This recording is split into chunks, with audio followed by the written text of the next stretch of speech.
You are about to hear another episode of The Deerslayer, dramatized and directed by Charles Frederick Lindsley.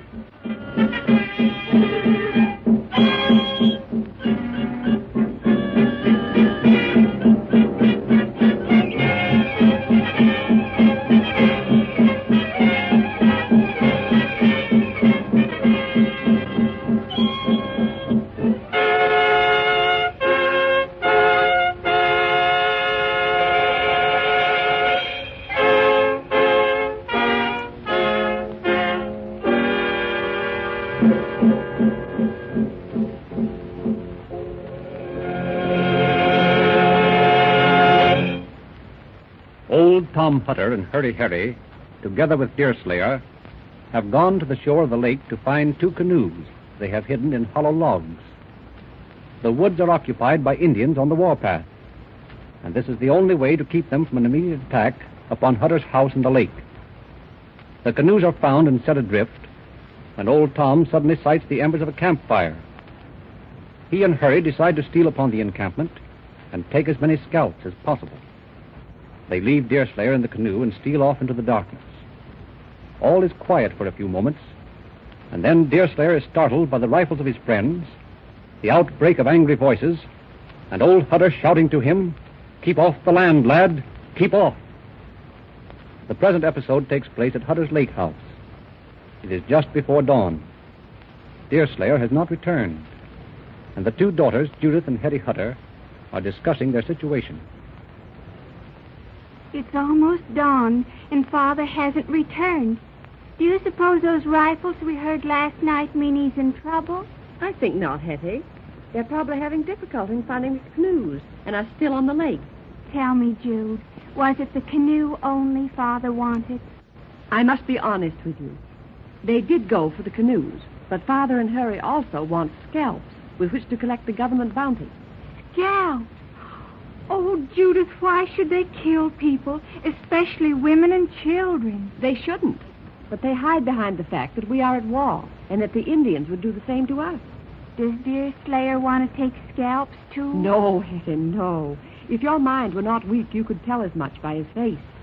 Deerslayer has too honest a heart to take useless blood. He told Father and Hurry they shouldn't go on this mission. Do you like our new acquaintance, Deerslayer? He isn't handsome. Hurry is far handsomer than he. Well, that may be true, girl, but it's not everything to be handsome. I wish I was as handsome as you, Judith. Why so, poor child? One's beauty may cause her trouble. Hurry says that beauty's everything in a young woman. Oh, Hurry's like the officers from the garrison. He flatters. He's never sincere. You think Deerslayer is sincere? I haven't talked with him yet, but I believe he has the true wilderness heart. Plain, simple, and honest. Judith, I hear someone at the landing. Can it be? Shh. Stay away from the door, Hetty. Keep quiet. It may be Father. Listen. Judith! Hetty! Oh, it's all right, Hetty. It's Deerslayer. Oh, Deerslayer, are you alone? Where's Father and Hurry, Harry? Are they with you? Did you see the Indians? Not so fast, girl. My story is long and not to be blurted out in a single yes or no. Shall I make a light? No. The ark must remain dark. The light will be coming up over the eastern ridge in half an hour.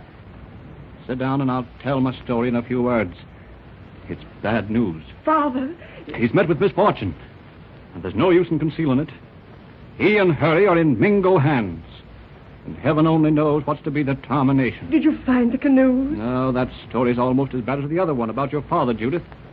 Yes, we found the canoes all right, and your father set them adrift, thinking the night breeze would send them in this direction, and that they would be close at hand by morning. You can't mean you've lost them. No, it was too black to tell much of anything on the water, and I may be mistaken, but it's my judgment that the wind carried the canoes out of line with the ark here, and it's hard to say how far off they be now. Well, maybe when it's light, we may find them within a few yards of the ark. And again, we may find them drifted clean to the other shore. And if that's happened, we can expect a visit within a few hours. No, the situation is a desperate one, lass, and I would be dishonest not to inform you. But as soon as I can have a bite to eat, I'm going out to pick up the boats wherever they be, unless the Redskins have already captured them. I shall go with you, Deerslayer. No, girl. The Indians have rifles, and it's a dangerous mission, I tell you. Let her go, Deerslayer. Judith can paddle a canoe as well as a man. You may need her. But you shouldn't be left alone, Hetty. You needn't think of me. The Indians know that I have a weak mind. They've never offered me harm. She's right, friend. I could be of little value here if our enemies attack. And as Hetty says, she'll not be harmed in any case. This is a common law now, and I insist on going with you. I advise against it, Judith. But if you're determined... I'll get you some food, and you can start while it's still dark. We'll need dawn for our errand. But it'll be light in a few minutes now. And we'll soon know if the canoes are still afloat.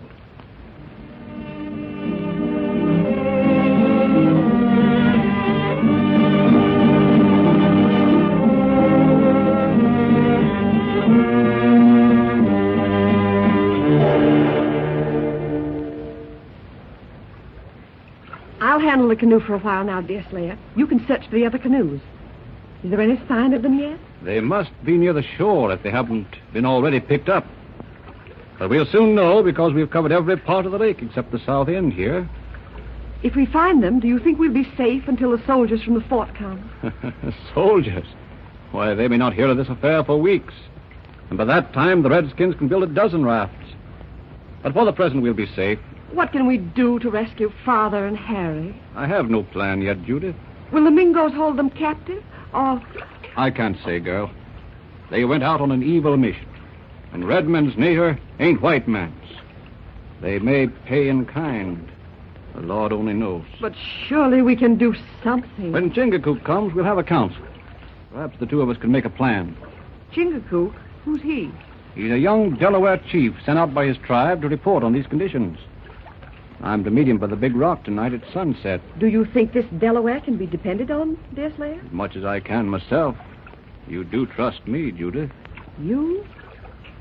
I've known you but a few hours, but you have awakened the confidence of a year. Your name, though, was not unknown to me. The gallants of the garrison frequently speak of the lessons you've given them in hunting and shooting, and all proclaim your honesty. What's the English name of your Delaware friend? Big Serpent. So called for his wisdom and learning. Well, if he has this wisdom, we may expect a useful friend in him. Unless his own business in this part of the country should prevent him from serving us. I see no great harm in telling you of his errand. Chingachgook is a comely Indian, and there's a chief that has a daughter called Watawa, the rarest gal among the Delawares. Chingachgook fancied her, and she fancied him. But several weeks ago, Watawa went with her father and mother to fish salmon on the western streams.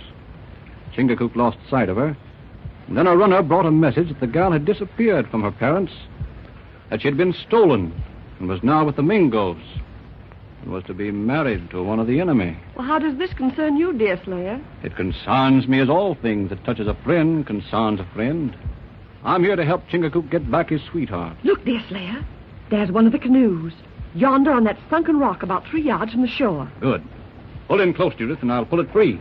Look sharp, Deerslayer. There may be an ambush beyond. Lie down in the canoe, Judith. You're right. But he missed us, and there's only one of them, and he'll have to reload. There he goes, in the bushes on the right. Quick, Deerslayer. Oh, I can't shoot an uncovered foe, even if he is a redskin. Oh, but he's up there now, reloading. You can take him before he has time to fire again. No. That may be a redskin warfare, but it's not a Christian gift. Land me on this rock and push back in the lake. I'll take this oak for protection and give him an even chance. This away, redskin. This away if you're looking for me. It rests on you whether it's war or peace between us. I'm not one of them that thinks it's valiant to slay human mortals singly in the woods. That's right. Come down and talk it over. But mind that rifle. 2 canoes. 1 for you, 1 for me. No. You own neither. And neither shall you have as long as I can prevent it. Go your way and leave me go mine. The world is large enough for us both, and when we meet fairly in battle, why, the Lord will order the fate of each of us. Good. Brother missionary, great talk. Not so. I'm only a hunter. My brother very young, but wise. Little warrior, great talker. Chief sometime in council. I'm only a hunter, I tell you, and I want my life to be a peaceful one. Old wisdom, young tongue. My canoe mine. Your canoe yourn. Go, look. If yourn, you keep. If mine, I keep. That's just, Redskin. Come down to the shore and look. Good. There it is. Take a good look. Is it yours? No mine. Paleface canoe. No want other man's canoe. Farewell, brother. You go back muskrat house in water. Injun go to camp. Tell chief no find canoe. Goodbye, Mingo. That's more reason than I expected out of an Iroquois. I'll push this canoe off, Judith, and we can go on. Look behind you, Deerslayer. He hasn't gone. Aha. Deerslayer was too quick for you, Redskin. You're a poor shot with the rifle like most of your friends. But you've nothing to fear from me now. Water. Give Injun water. Water you shall have if you drink the lake dry. I'll carry you down to it. It would be sinful in me not to tell you your time hadn't come, warrior. You'll soon find the happy hunting grounds if you've been a just Injun. Good. Young head, old wisdom. Old Injun die. How Injun call white man?